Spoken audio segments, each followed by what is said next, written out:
सब वृक्षों में से सबसे पहला वृक्ष आंवला ही प्रकट हुआ, इसीलिए उसे आदिरोह कहा जाता है।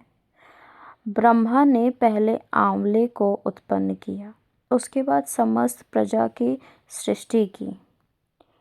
जब देवता आदि की भी सृष्टि हो गई, तब वे उन स्थान पर आए जहाँ भगवान विष्णु को प्रिय लगने वाला आंवले का वृक्ष था।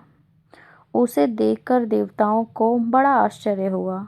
उसी समय आकाशवाणी हुई कि यह आंवले का वृक्ष सब वृक्षों से श्रेष्ठ है, क्योंकि यह भगवान विष्णु को प्रिय है।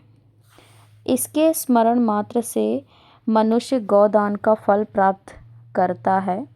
इसके दर्शन से दुगना और फल खाने से तिगुना पुण्य होता है। इसलिए सर्वदा प्रयत्न करने वाले आंवले के वृक्ष का सेवन करना चाहिए, क्योंकि वह भगवान विष्णु को परम प्रिय एवं सब पापों का नाश करने वाला है। अतः समस्त कामनाओं की सिद्धि के लिए आंवले के वृक्ष का पूजन करना उचित है। जो मनुष्य कार्तिक में आंवले के वन में भगवान श्री हरि का पूजन तथा आंवले की छाया में भोजन करता है, उसका सारा पाप नष्ट हो जाता है। आंवले की छाया में जो भी पुण्य करता है, वह कोटि गुना हो जाता है। प्राचीन काल की बात है, कावेरी के उत्तर तट पर देवशर्मा नाम से विख्यात एक श्रेष्ठ ब्राह्मण थे, जो वेदांगों की पारंगत विद्वान थे। उनका एक पुत्र हुआ जो बड़ा दुराचारी निकला। पिता ने उसे हित की बात बताने के लिए कहा, बेटा, इस समय कार्तिक का महीना है, जो भगवान विष्णु को बहुत ही प्रिय है। तुम इसमें स्नान, दान, व्रत और नियमों का पालन करो। तुलसी के फूल सहित भगवान विष्णु की पूजा करो। भगवान के लिए दीपदान, नमस्कार तथा प्रदक्षिणा करो। पिता की यह बात सुनकर वह दुष्ट आत्मा पुत्र क्रोध से जल उठा। उसके ओष्ठ पकड़ने लगे, फड़फड़ाने लगे। उसने पिता की निंदा करते हुए कहा, तात, मैं कार्तिक मास में पुण्य संग्रह नहीं करूँगा। पुत्र का यह उड़चन पूर्वक वचन सुनकर देवशर्मा ने क्रोधपूर्वक कहा, ओ दुर्बुद्धि, तू वृक्ष के खोखले में चूहा हो जा।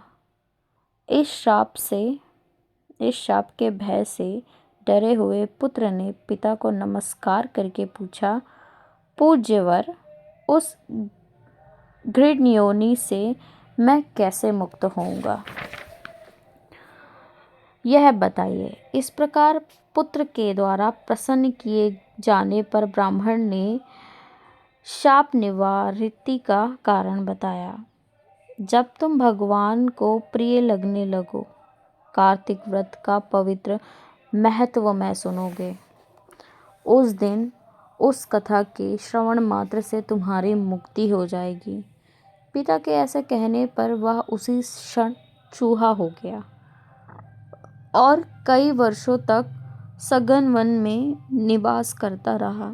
एक दिन कार्तिक मास में विश्वामित्र जी अपने शिष्यों के साथ उधर से आ निकले तथा नदी में स्नान करके भगवान की पूजा करके पश्चात आंवले की छाया में बैठे। वहां बैठकर वे अपने शिष्यों को कार्तिक मास का महत्व में सुनाने लग गए। उसी समय कोई दुराचारी व्याध शिकार खेलता हुआ वहां आया। वह प्राणियों की हत्या करने लगा कि ऋषियों को देखकर उन्हें भी मार डालने की इच्छा करने लगा, परंतु उस परमात्माओं के दर्शन से उसके भीतर सुबुद्धि जाग उठी। उसने ब्राह्मणों को नमस्कार करके कहा, आप लोग यहाँ क्या करते हैं? उसके ऐसा पूछने से विश्वामित्र बोले, कार्तिक मास सब महीनों में सर्वश्रेष्ठ बताया जाता है। उसमें जो कर्म किया जाता है वह बरगद के बीज की भांति बढ़ता है। जो कार्तिक मास में स्नान, दान और पूजा करके ब्राह्मण भोजन करवाता है, उसका वह पुण्य अक्षय फल देने वाला होता है। प्रेरणा से विश्वामित्र जी कहने लगे, इस धर्म को सुनकर वह श्राप भ्रष्ट ब्राह्मण कुमार चूहे का शरीर छोड़कर तत्काल दिव्य देह से युक्त हो गया और विश्वामित्र को प्रणाम करके अपना वृतांत निवेदन कर ऋषि की आज्ञा ले विमान पर बैठकर स्वर्ग को चला गया। इससे विश्वामित्र के व्याध दोनों बड़ा विस्मय हुआ। व्याध की कार्तिक व्रत का पालन करके भगवान विष्णु के धाम में गया, इसीलिए कार्तिक मास में सब प्रकार के प्रयत्न करके आंवले की छाया में बैठकर भगवान श्री कृष्ण के सम्मुख कथा श्रवण करें। जो ब्राह्मण कार्तिक मास में आंवले और तुलसी की माला धारण करता है, उसे अत्यंत पुण्य की प्राप्ति होती है। जो मनुष्य आंवले की छाया में बैठकर दीपमाला समर्पित करता है, उसको अनंत पुण्य प्राप्त होता है। विशेषतः तुलसी वृक्ष के नीचे श्री राधा और श्याम सुंदर भगवान श्री कृष्ण की पूजा करनी चाहिए। तुलसी के अभाव में यह शुभ पूजा आंवले के नीचे करनी चाहिए। जो आंवले की छाया के नीचे कार्तिक मास ब्राह्मण दंपति को एक बार भी भोजन देकर स्वयं भी भोजन करता है, वह अन्न दोष से मुक्त हो जाता है। लक्ष्मी प्राप्ति का इच्छा रखने वाला मनुष्य सदा आंवलों से स्नान करे। विशेषता एकादशी तिथि को आंवले से स्नान करने पर भगवान विष्णु संतुष्ट होते हैं। नवमी, अमावस्या, सप्तमी, संक्रांति दिन, रविवार, चंद्र ग्रहण तथा सूर्य ग्रहण के दिन आंवले से स्नान नहीं करना चाहिए।